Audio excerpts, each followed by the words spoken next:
Welcome back to Afternoon Live. Asparagus is in season and ready to enjoy. Here with an asparagus recipe that is perfect for spring entertaining. We welcome back cooking instructor Katie Cook. Great to see you. Nice to see you too. Look how beautiful this all is. Oh yeah. And easy.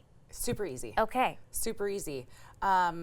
That's kind of the whole point today, is that like with all of the stuff that's coming up right now, all of the potlucks and barbecues and things that we're responsible to bring something. Yes. I've been telling everyone, like, keep puff pastry in your freezer. Such a good for idea. an emergency. Yeah. And you can sprinkle just about anything on top, and we're gonna eat some veggies. Yeah, exactly. So we're covering all the bases. Covering all the bases. How can you say no to like baked, like fluffy, buttery layers of dough plus vegetables? Well, you can't, so you can't. that's the point. There's a ton of different. There's a ton of different ways to do it. So I'm going to show you how to assemble the asparagus one. Okay. And then we'll talk about some of these other fun options. Awesome. So I have a piece of puff pastry here that I've cut out to be at about an appropriate size. Okay. So I got about six that's that size from a single sheet of puff pastry. You could also do any of these as just one giant one. Oh, sure.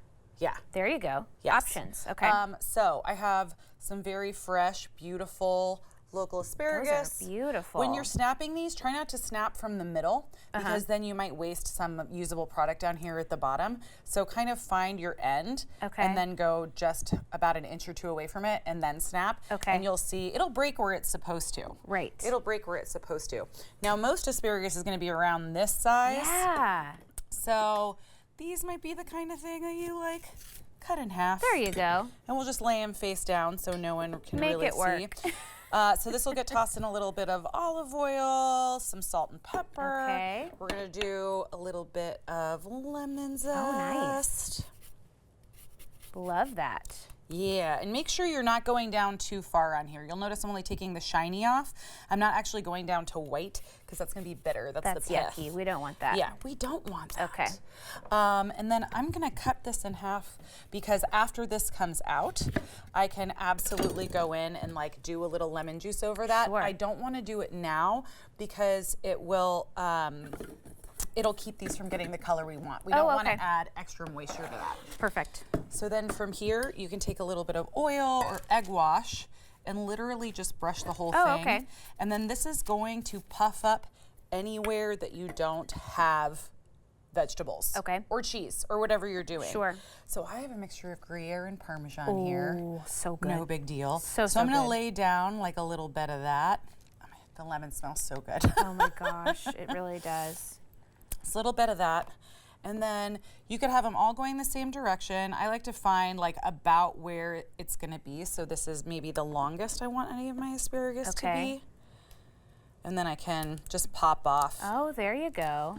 To make sure that they're all the same length. That way we have something. Presentation. Yeah, we eat with our eyes first. Totally. So, and then I like to personally kind of alternate. Oh, this is adorable. I mean, talk about impressing your guests with one of these. And it's so simple. Yeah, and it just comes out on the table and looks gorgeous every time. You don't have to even really think about it. Look at that. Right. And then I'll do a little bit more cheese. Yeah, on I would top. recommend more cheese. Yes, always more cheese.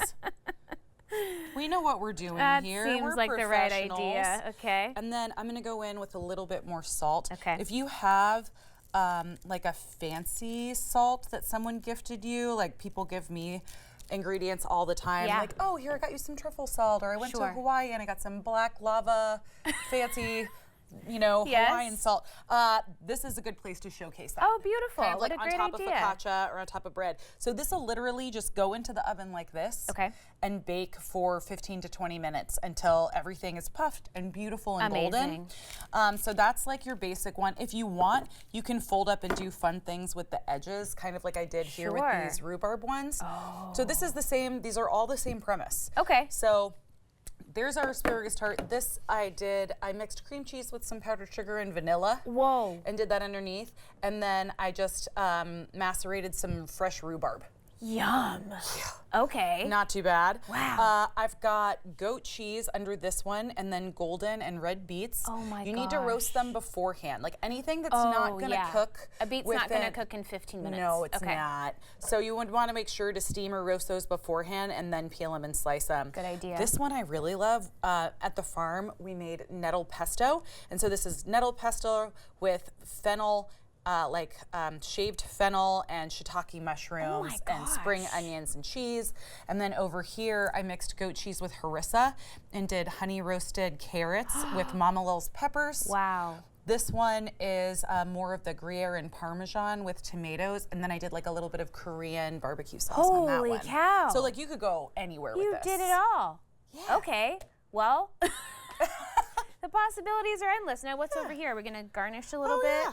Because like you can't just have it all on its own. I actually want to give these a little bit of zhuzh, a little bit of like salt and pepper. Yeah. This is like even a whole dish too. I mean, you can. It really is. Get pretty hearty with these. This could be dinner.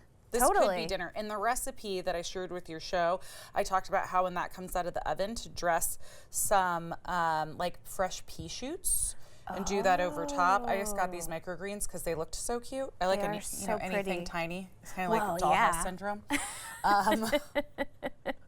But the color's so beautiful too. Yeah, absolutely.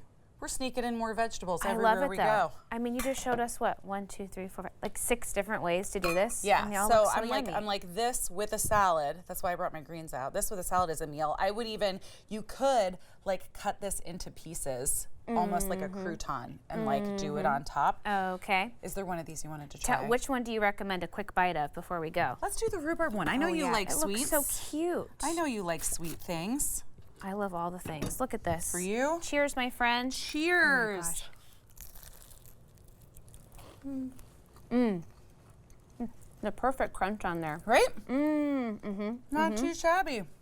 Nice and bright, and just a little hint of sweetness, not too much. And all of these I made within 45 minutes to do all these different varieties. So if you were making 5 or 6 of the same one, easy. a half hour. I love it. Maybe. Thank you so much. Thank you Always so so much. nice to see you. This was delicious. Okay, we'll have more information on our website at katu.com. We'll be right back with more Afternoon Live right after this.